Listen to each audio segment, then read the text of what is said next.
What's going on, everybody? Grady here for another video, and today we're going to be taking a look at this. This is the TAG Heuer Aquaracer, and today we're going to be answering one simple question. Is TAG Heuer going in the right direction? Let's find out. As always, let's take a look at some dimensions. First things first, we have a 40 millimeter case diameter, a lug width here of 20 millimeters, a lug to lug of 47 millimeters, 12 millimeter case thickness, a solid screw down case back here, a tapered solid link bracelet from 20 millimeters down to 18, featuring a milled deployant, milled clasp here. And then looking to the side of the watch, you're going to find is a 7 millimeter signed screw down crown, and the watch is covered by a piece of sapphire glass with AR coating. Also features a 60 click stainless steel bezel and a date complication at the 6 o'clock. But why I really feel that this watch is sort of proof that TAG Heuer is going in the right direction is this dial. Looking at the dial here, blue to black gradient with the horizontal strakes here, absolutely stunning looking thing.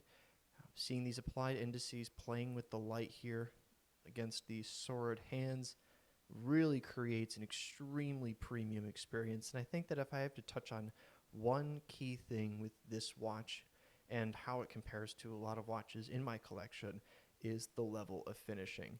From the brushing to the chamfered edges and polish, the polished center links, to even the incredible detail on the back of the watch.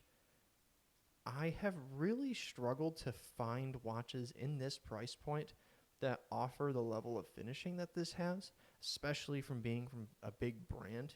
Yes, I could argue that a San Martin might have some great finishing too, but to combine things like the heritage of the TAG Heuer brand and a level of finishing and quality to things on the bracelet and the case, it really does offer something remarkably well. Of course, how does it all look on wrist?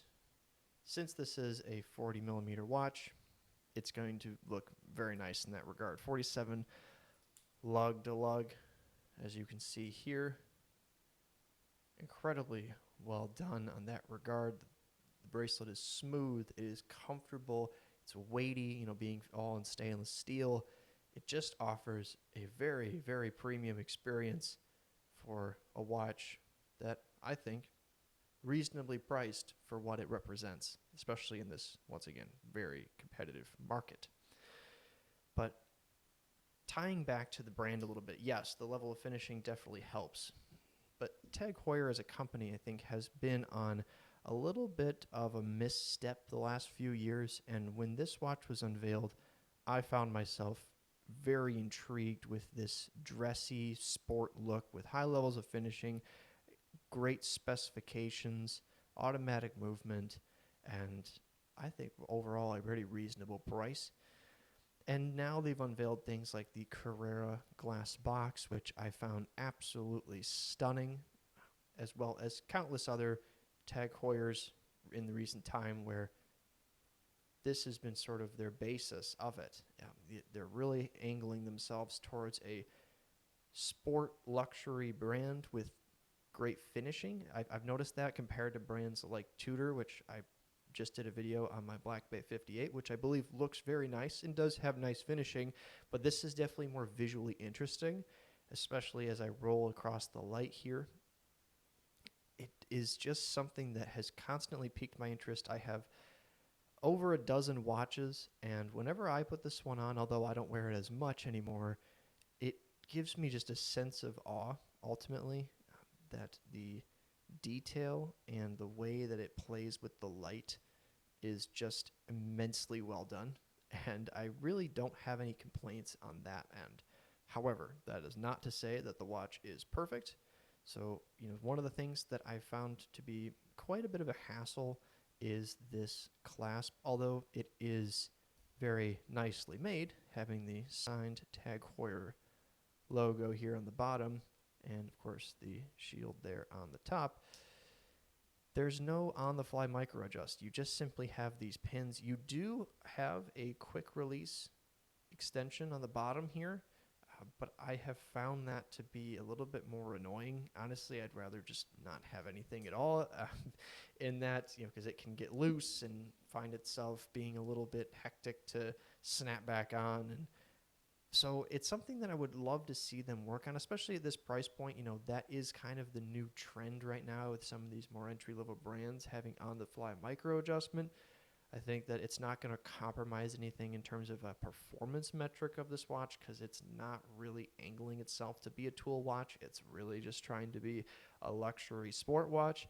And when your wrist swells up on a hot day, the ability to slide the watch back, make the adjustment, and be ready to go is absolutely great.